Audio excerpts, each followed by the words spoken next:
नमस्कार। Mount Sinai माध्यमिक विद्यालय की ऑनलाइन क्लास में आप सभी का स्वागत है। मैं अशोक, हिंदी टीचर। आज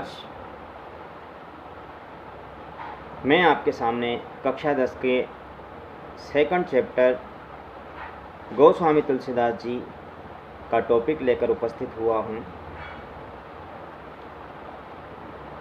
गोस्वामी तुलसीदास जी के जन्म और मृत्यु को लेकर इतिहासकारों में काफ़ी किंवदंतियाँ हैं। कुछ लोग उनका जन्म 1532 और उनकी मृत्यु 1623 मानते हैं, लेकिन माध्यमिक शिक्षा बोर्ड अजमेर के द्वारा आपकी पुस्तक में उनके जन्म के बारे में जो सन बताया है वो 1889 और उनकी मृत्यु का जो सन है वो 1680 है। पढ़ाने से पूर्व गोस्वामी तुलसीदास जी के जीवन परिचय पर मैं थोड़ा प्रकाश डालता हूँ। ऐसा माना जाता है कि गोस्वामी तुलसीदास जी का जब जन्म हुआ तो इनका शरीर 5 वर्ष के बालक के समान था। इनके मुंह में पूरे 32 दांत थे। ऐसा देखकर इनके माता पिता भयभीत हो गए। फिर भी जब तक जीवित रहे उन्होंने अपने बालक का पालन पोषण किया। इनके पिता का नाम आत्माराम दुबे था और माता का नाम तुलसी था। कुछ समय पश्चात वो इस संसार को छोड़कर चले गए। माना जाता है कि चुनिया नामक एक दासी थी, उसने गोस्वामी तुलसीदास जी का पालन पोषण किया। कुछ समय पश्चात जब चुनिया नामक दासी भी चली जाती है तो ऐसा कहा जाता है, रामचरितमानस में स्पष्ट लिखा हुआ है कि माता पार्वती एक दासी के रूप में, एक स्त्री के रूप में आई और उन्होंने गोस्वामी जी का पालन पोषण किया। कुछ समय पूर्व इन्होंने अपने गुरु की शरण ली। इनके गुरु का नाम नरहरिदास जी था। इन्होंने अपने गुरु के लिए रामचरितमानस के मंगलाचरण में कहा भी है कि बंदव गुरुपद कंज कृपा सिंधु नर रूप हरि महामोहतम कुंज जासु वचन रविकरण। विवाह की बात करें तो रत्नावली नामक कन्या से इनका विवाह हुआ। अपनी पत्नी से बहुत प्रेम करते थे। अत्यंत आसक्ति होने के कारण एक दिन इनकी पत्नी ने इनको व्यंग वचन कहे, जिससे इस संसार से इनको वैराग्य हो गया और काशी के तट पर जाकर ये भगवान राम की भक्ति करना प्रारंभ कर देते हैं। इनकी रचनाओं के बारे में अगर हम बात करें तो इन्होंने महत्वपूर्ण रचनाएं लिखी हैं। रामचरितमानस, विनय पत्रिका, दोहावली, कवितावली, गीतावली, राम आज्ञा, बरवे रामायण, जानकी मंगल, पार्वती मंगल, रामलला नछू, वैराग्य संदीपनी और श्री कृष्ण गीतावली। आज का जो प्रसंग है वो हमारा रामचरितमानस के बालकांड में भगवान राम, लक्ष्मण और परशुराम संवाद से है। राजा जनक अपनी पुत्री के विवाह के लिए एक शर्त रखते हैं कि जो भी शिव जी के धनुष को भंग करेगा, भगवान राम भी अपने गुरु के साथ, गुरु विश्वामित्र के साथ धनुषशाला में पहुँचे। गुरु की आज्ञा पाकर भगवान श्री रामचंद्र जी ने शिव जी के धनुष को भंग किया और इस ध्वनि की जो टंकार थी, इस टंकार की जो ध्वनि थी वो परशुराम जी को सुनाई दी। धनुष भंग हुआ जानकर परशुराम जी दौड़े हुए राजा जनक के महल में आते हैं और आकर राजा जनक से पूछते हैं, हे मूर्ख जनक, ये शिव जी का धनुष किसने तोड़ा? तब भगवान श्री रामचंद्र जी अत्यंत विनम्र वचनों से हाथ जोड़कर गोस्वामी तुलसीदास क्षमा चाहता हूँ, भगवान परशुराम जी से बोलते हैं, नाथ शंभु धनु भंज निहारा होयं को एक दास। हे प्रभु, इस भगवान शिव जी के धनुष को तोड़ने वाला आपका ही कोई दास होगा, कहिए मेरे लिए क्या आज्ञा है। तो परशुराम जी पुनः क्रोधित होकर बोलते हैं, सेवक सो जो करे सेवकाई, हरि करनी करी करई लड़ाई। हे राम, सेवक सेवा का कार्य करता है और जिस किसी ने ऐसा कार्य किया है वो तो मेरा शत्रु है। सो विलगाई विहाय समाजा न तुम्हारे जय सब राजा। वो कहते हैं परशुराम जी, भगवान परशुराम जी पुनः आगे कहते हैं कि सुनहु राम जय शिव धनु तोड़ा है। राम, जिस किसी ने भी इस शिव जी के धनुष को तोड़ा है वो सहस्त्रबाहु के समान मेरा शत्रु है। सहस्त्रबाहु नाम का एक राजा था और उस राजा ने ऋषि जमदग्नि को बड़ा परेशान किया था, इसलिए भगवान परशुराम जी ने उसके सारे अंगों को अपने परसे से काट दिया था। तो सुनहु राम जय शिव धनु तोरा, सहस बाहु समसो रिपु मोरा, सो बिलगाय बिहाई समाजा न मारे जय हई सब राजा। वो राजाओं के समूह से अपने आप अलग हो जाए जिसने इस शिव जी के धनुष को तोड़ा है, अन्यथा मैं यहाँ जितने भी राजा बैठे हैं सारे राजाओं को एक एक करके मार डालूंगा। और इस प्रकार के वचनों को जब लक्ष्मण जी ने सुना तो लक्ष्मण जी व्यंग्यात्मक हंसते हुए बोलते हैं, सुनी मुनि लखन बचन मुस्काने, बोले पर सुधन अभिमाने। ऐसा सुनकर लक्ष्मण जी मुस्कुराते हैं और मुनि की अवहेलना करते हुए, मुनि का निरादर करते हुए बोलते हैं, बहुधन ही तोरी लड़काई, कबहु न सिरिस कीन गोसाई, ऐ धनु पर ममता के हेतु। यानी हे प्रभु, हे मुनि, हमने बचपन में बहुत सारे धनुष तोड़े हैं ऐसे, पर पहले तो आपने कभी ऐसा क्रोध नहीं किया, आपकी इसी धनुष के ऊपर इतनी ममता क्यों है? तो परशुराम जी पुनः क्रोधित होकर बोलते हैं, रे नृप बालक काल बस, बोलन तो ही समारी, धनु ही सम त्रिपुरारी धनु, सकल विदित संसार। हे राजा के पुत्र, तू काल के वश होकर ऐसा बोल रहा है, अर्थात तेरी मृत्यु निकट आई है इसलिए तू ऐसा बोल रहा है। क्या तू नहीं जानता भगवान शिव जी के धनुष के समान इस धरती पर दूसरा कोई धनुष नहीं है। लक्ष्मण जी पुनः बोलते हैं, लखन कहा हंसी हमरे जाना, सुनऊ देव सब धनुष समाना। लक्ष्मण जी कहते हैं, प्रभु हमारे लिए तो सारे धनुष एक जैसे ही हैं, हमारे लिए तो कोई धनुष विशेष नहीं है और कोई धनुष गौण नहीं है। काछ दिलाब जो न धनु तोरा, देखा राम ने इनके बोरा। भगवान राम ने तो उसको नया समझकर हाथ लगाया था, वो तो हाथ लगाते ही टूट गए, इसमें राम का कोई दोष नहीं है। छुवत टूट रघुपति न दोषो, मुनि बिन काज करहीं कतरोसो। हे मुनि, उसमें राम जी का कोई दोष नहीं है, आप तो व्यर्थ में ही क्रोध कर रहे हो। बोले चितु परशु की ओरा, रे सट सुनाई स्वभाव न मोरा। परशुराम जी अपने परसे की तरफ जो भगवान शिव जी ने उनको दिया था उसकी तरफ देखते हुए बोलते हैं कि बाल ब्रह्मचारी अति कोई, मैं बाल ब्रह्मचारी हूँ, विश्व विद्या क्षत्रिय कुल दोई, और इस संसार के जितने भी क्षत्रिय हैं उन सबका नाश करने वाला हूँ। भुज बल भूमि भूप बिनु कीना, मैंने कितने ही बार मेरी भुजाओं के बल से इस धरती को राजाओं से विहीन किया है। सहस बाहु भुज छेद निहारा, परसु बिलोक मयीप कुमारा। हे राजा के पुत्र, मेरे इस परसे को देख जिससे मैंने सहस्त्रबाहु नामक राजा के अंगों को काटा है। आगे परशुराम जी बोलते हैं, मात पितु जनि सोच बस, करई मई से किशोर, गर्भन के अर्भग दलन, परसु मोर अति घोर। हे राजा के पुत्र, मेरे इस परसे को देख, इस परसे की गर्जना को सुनकर गर्भवती स्त्रियों के गर्भ भी नष्ट हो जाते हैं। लक्ष्मण जी पुनः बोलते हैं, मुस्कुराते हैं और कहते हैं, बिहसी लखन बोले मृदुबानी, अहो मुनीस महाबठमानी। लक्ष्मण जी कहते हैं, हाँ मुनि, आप तो बहुत शक्तिशाली हो। पुनि पुनि मोहि दिखाओ कुठारा, बार बार मुझे कुठार दिखा रहे हो। चहत उड़ावन फूंकी पारो, और फूंक से पहाड़ को उड़ाने की कोशिश कर रहे हो। इया कुंभवतिया को नाय, जो तर्जनी देखी डर जाए। लेकिन मुनि, आपको याद रहे, यहाँ पर कोई भी छुई मुई की पत्तियों के जैसा नहीं है जो केवल तर्जनी उंगली दिखाने मात्र से ही डर जाएगा। अर्थात अगर आप इतने शक्तिशाली हो तो कायर हम भी नहीं हैं।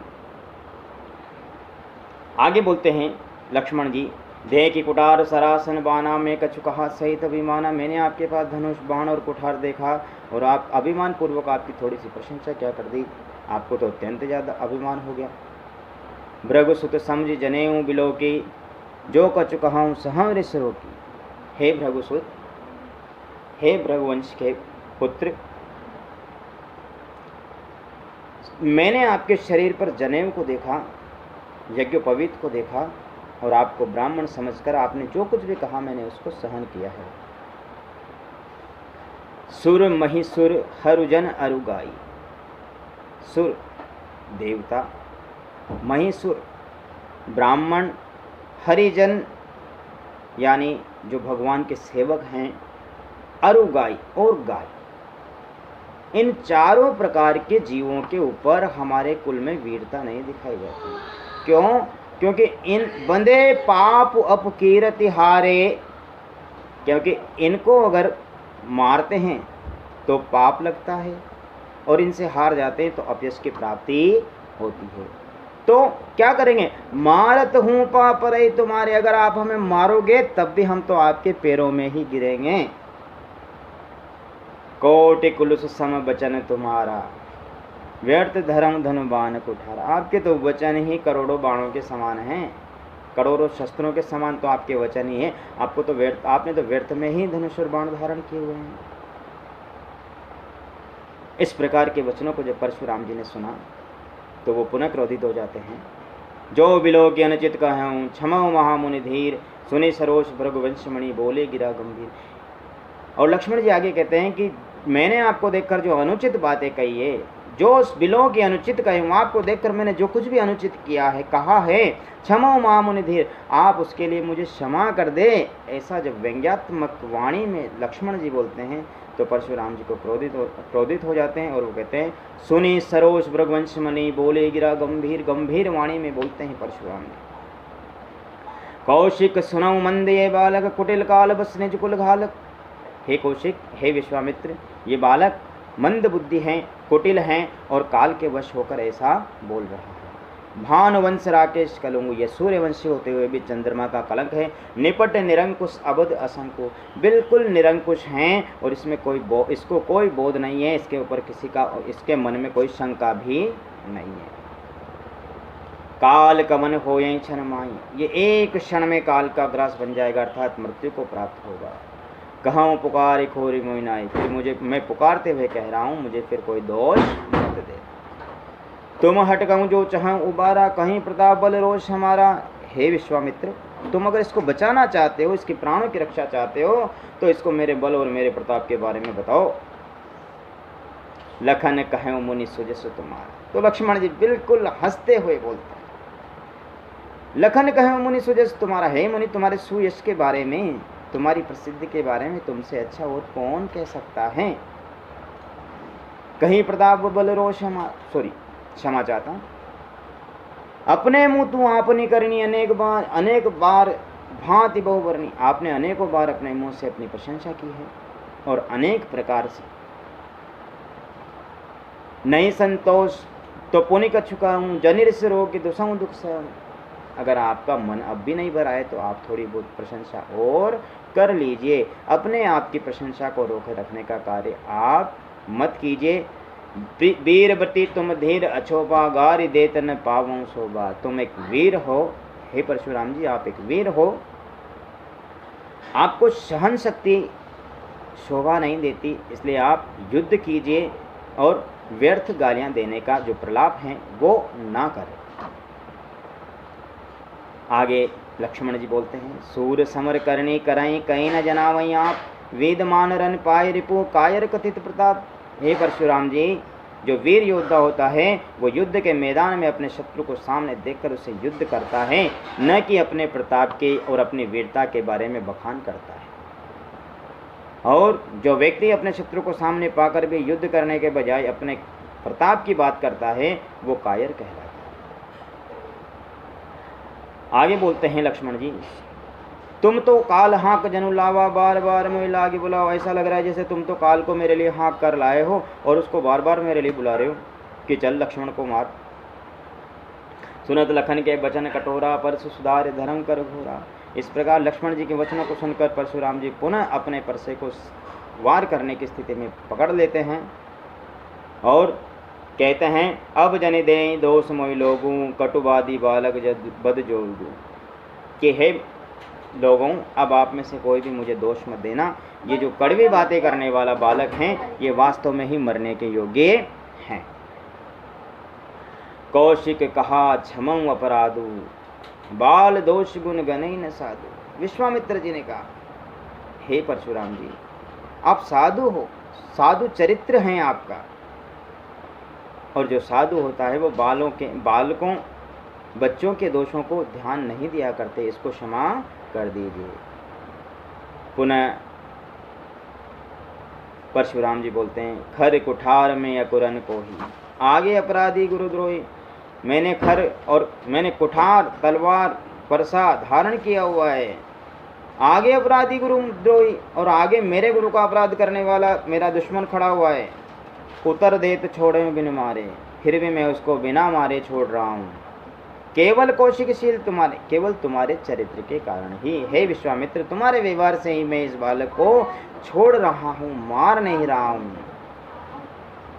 ये मुझे उत्तर पे उत्तर दे रहा है, उत्तर देत छोड़ बिन मारे, केवल कौशिकशील तुम्हारे, ये मुझे उत्तर पे उत्तर दे रहा है, मुझसे जवान लड़ा रहा है, फिर भी मैं इसको बिना मारे छोड़ रहा हूँ, केवल विश्वामित्र तुम्हारे स्वभाव के कारण। न त काटी यही कुठार कठोरे, गुरई उरन होए श्रम थोरे। नहीं तो मैं अभी इसका मस्तक धड़ से अलग कर देता और अपने गुरु के रण से उरण हो जाता। विश्वामित्र जी मन में सोचते हैं, गादि सुनो का हृदय हसी, मुनि हरि हरि सूज, अयमय खांड न उखमय, अजव न बूझ अबूझ। गादि सुनो का हृदय हसी, ऐसा सुनकर गुरु विश्वामित्र जी मन में मुस्कुराते हैं, हंसते हैं, और मन में सोचते हैं कि मुनि को हरा ही हरा दिखाई दे रहा है, यानी सारे राजा एक जैसे दिखाई दे रहे हैं। ये राम और लक्ष्मण रूपी अयमय खांड न उखमय, अजव न बूझ अबूझ, ये अयस्क से बनी हुई खांड है, अर्थात लोहे से बनी हुई खांड है, गन्ने की खांड नहीं है जिसको पचा जाना संभव हो, अर्थात दूसरे राजाओं की भांति भगवान राम और लक्ष्मण को मारना संभव नहीं है। आगे लक्ष्मण जी कहते हैं, बड़ा आनंददायक प्रसंग है, सुनिए। कहूँ लखन मुनिशील तुम्हारा, को नहीं जान विदित संसारा। लक्ष्मण जी कहते हैं, हे मुनि, तुम्हारे चरित्र के बारे में कौन नहीं जानता है, अर्थात सारा संसार जानता है। मात पिता उर्णी बहनी के गुरु निराश हो चुबड़ जी के, तुमने माता पिता का ऋण तो बहुत अच्छे से चुका दिया। व्यंग्यात्मक वाणी है ये।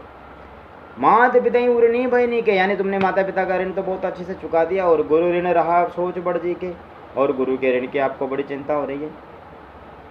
यहाँ पर लक्ष्मण जी ने यह व्यंग इसलिए किया है क्योंकि भगवान परशुराम जी ने अपनी माता का मस्तक काट दिया था। एक दंत कथा के अनुसार ऋषि जमदग्नि की पत्नी गंगा किनारे पानी लेने गई थी, वहीं पर उनके मन में किसी पर पुरुष के प्रति आसक्ति उत्पन्न हो गई थी, और वो ऋषि जमदग्नि ने ध्यान लगाकर देख लिया था। जैसे ही ऋषि की माँ यानी परशुराम जी की माता जी आई, भगवान परशुराम जी के पिताजी ऋषि जमदग्नि ने अपने तीनों पुत्रों से कहा, 4 पुत्र थे, अपने तीनों पुत्रों से कहा कि अपनी माता का मस्तक काट दीजिए। 4 पुत्रों में से 3 पुत्रों ने मना कर दिया, लेकिन परशुराम जी पितृभक्ति परायण थे, उन्होंने जैसे ही पिता ने कहा और अपनी माता का मस्तक अलग कर दिया। पिता प्रसन्न हुए। पिता ने कहा, पुत्र मैं तुमसे अत्यंत प्रसन्न हूँ, कुछ मांगो, क्या चाहते हो। परशुराम जी ने हाथ जोड़कर विनम्र वाणी में कहा, पिताश्री मेरी माता जी को वापस जीवित कर दीजिए। इस प्रकार उनका पितृभक्ति यहाँ पर स्पष्ट की गई है, लेकिन लक्ष्मण जी उस पर व्यंग करते हैं। तो कहते हैं कि तुमने माता पिता का ऋण तो बड़ी अच्छे से तरीके से चुका दिया और माता के ऋण के गुरु के ऋण की बड़ी चिंता हो रही है। तो ऐसा करो, 100 जन हमरे माथे काढ़ा, और तुमने जो तुम्हारे गुरु का ऋण था, भगवान शिव जी का जो ऋण था, वो भी तुमने हमारे मस्तक पे मढ़ दिया। तो तुम ऐसा करो परशुराम जी, आप ऐसा करो, एक हिसाब जोड़ने वाले को ले आओ, क्योंकि गुरु का ऋण तो बहुत पुराना हो गया, काफ़ी समय हो गया आपको शिक्षा ग्रहण किए हुए। तो तो आप ऐसा करो, एक हिसाब जोड़ने वाले को ले आओ, मैं अभी थैली खोलकर उसे दे देता हूँ जितना भी उसका धन होता है। अब आने व्यवहार बोली, एक हिसाब जोड़ने वाले को ले आई। तुरंत देव में थैली खोली, मैं तुरंत थैली खोलकर उसको जितने भी पैसे होंगे वो सारे दे दूंगा। सुनी कटु बचन कुठार सुधारा, हाय हाय सब सभा पुकारा। ऐसा सुनकर परशुराम जी को क्रोध आ गया और उन्होंने अपने परसे को उठाकर वार करने की स्थिति में धारण कर लिया। भृगुसुत परशु देखा वहीं मोही, विप्र विचार बचम नृपदोही। जैसे ही भगवान परशुराम जी ने अपने परसे को वार करने की स्थिति में धारण किया, सारी सभा हाय हाय करने लग गई। और लक्ष्मण जी बोले कि भृगुसुत परशु दिखा वहीं मोही, हे परशुराम तुम मुझे परसा दिखा रहे हो, हे नृपदोही यानी राजाओं के शत्रु, अब आप भी मेरे इस परसे के वार से अपने आप का बचाव कीजिए। आगे लक्ष्मण जी कहते हैं, मिले न कबहूँ सुबट रण गाड़े, द्विज देवता घरे के बाड़े। तुम्हें युद्ध के मैदान में अभी तक कोई वीर योद्धा नहीं मिला है, तुम तो घर के ही देवता हो, यानी तुमने अपनी वीरता केवल घर में ही दिखाई है, घर वाले ही आपसे डरते हैं। अनुचित कई सब लोग पुकारा, रघुपति शयन लखन नेवारे। इस प्रकार की जब अनुचित बातें लक्ष्मण जी कहने लगे तो सारी सभा के लोग हाय हाय पुकारने लगे कि अनुचित हैं, अनुचित हैं, और रघुपति शयन लखन नेवारे। इस प्रकार की बातें जब लक्ष्मण जी कहने लगे तो भगवान राम ने अपने नेत्रों के संकेत से लक्ष्मण को शांत करने का आदेश दिया। इस अध्याय का अंतिम दोहा, लखन उतर आहुति सरिस। यहाँ पर अलंकारों के बारे में भी हम बात करेंगे। लखन उतर आहुति सरिस, भृगुवर कोप कृसानु, बढ़त देख जल संवचन, बोले रघुकुल भान। अधिकांशतः उपमा, यमक और रूपक अलंकार इस अध्याय में हैं, तो इन सब के बारे में हम अगले वीडियो में चर्चा करते हैं। अलंकारों का एक स्पेशल वीडियो बनाऊंगा मैं। पहले दोहे का अर्थ देखिए। लखन उतर आहुति सरिस, भृगुवर कोप कृसानु, बढ़त देख जल संवचन, बोले रघुकुल भानु।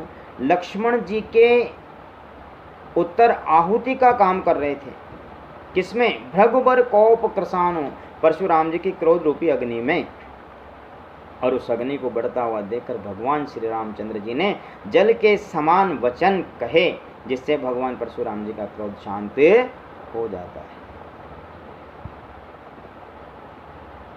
तो जल सम में उपमा अलंकार हैं, भगवर कोप कृसान रूपक अलंकार हैं, वापस बढ़त देख जल सम, लखन उत्तर आहुति सरिस, लक्ष्मण जी की ये उत्तर आहुति का काम कर रहे थे, आहुति के समान थे उनके वचन, इसलिए यहाँ पर भी उपमा अलंकार हैं।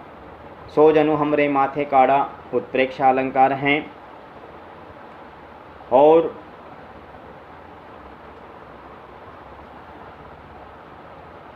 बहुत सारे और भी अलंकार हैं जिनके बारे में हम अगली वीडियो में चर्चा करेंगे। मैं बुक के आपकी जो पाठ्य पुस्तक हैं उसका PDF भी बनाकर आपको सेंड करता हूं, ताकि आप बुक में देखें और फिर वीडियो को देखें, आपको सारा चैप्टर अच्छे से याद हो जाएगा। मेरी यही कोशिश रही है, जितना ज्ञान मुझे मेरे गुरुओं के द्वारा मिला है मैं अपने बच्चों को दे सकूं, ऐसा मेरा प्रयास रहा है। जय हिंद, जय भारत।